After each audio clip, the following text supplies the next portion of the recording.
Hi guys, welcome back to my channel. Today we're talking about angles in synastry and their effect on couples. I've experienced a lot of these firsthand in my long-term relationships, and I've seen them a lot between couples. I've encountered very little synastry as potent as angles conjuncting angles, and even now the pain sometimes surfaces from old flames with these contacts. While yes, the vertex and the nodes hit hard as well, certain angle contacts will haunt you like nothing else. There are 4 total: the rising, the descending, the IC, and the midheaven. The ascendant falling on an IC, descendant, or even the midheaven can be an experience that you can't forget. The ascendant person conjunct the descendant will find that person to be their ideal partner and vice versa.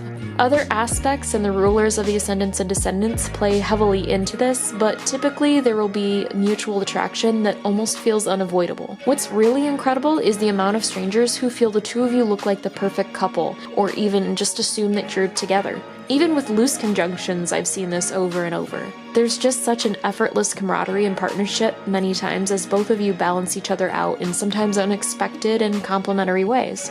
With the ascendant conjunct the midheaven, the very identity and outer persona of the ascendant person aligns with the midheaven person's desired public image and their career path. Then there's also the descendant conjunct the IC to consider. The ascendant person feels that the midheaven person's home life is something that could make them want to settle down. They both want that same white picket fence. This combination puts emphasis on the couple's goals and less on their physical attraction, but make no mistake, the couple definitely have physical attraction. Their goals are definitely appealing and even sexy to each other.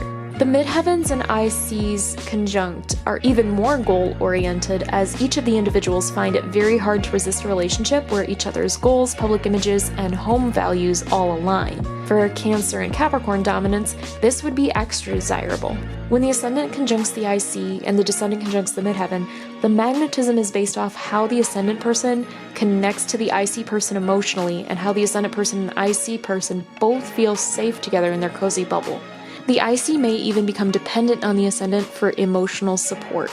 They help each other reach their goals, but they both do feel that same pull to settle down. The ascendant conjunct the ascendant feels very much they found a kindred soul. Many things align with these couples and their personalities, and both go through very similar cycles. The only issue is that these couples may not ultimately maintain interest in each other, and they simply end up just not working out a lot of times. Despite the physical chemistry, they may find that they are just too alike, and they end up projecting a lot onto each other instead of growing as people. There will be a natural friendship, however, as they're much alike. It's just that the romance may become very boring and old quickly. The closer the conjunction, the more unforgettable it all is, and when planets are conjunct the angles as well, it can become even more inescapable. Some planet and angle conjunctions that I've personally had a tough time shaking are Pluto or Saturn conjunct the IC, especially if Venus is there too, Sun conjunct the descendant, Saturn conjunct the ascendant, and Venus on any of the angles, honestly.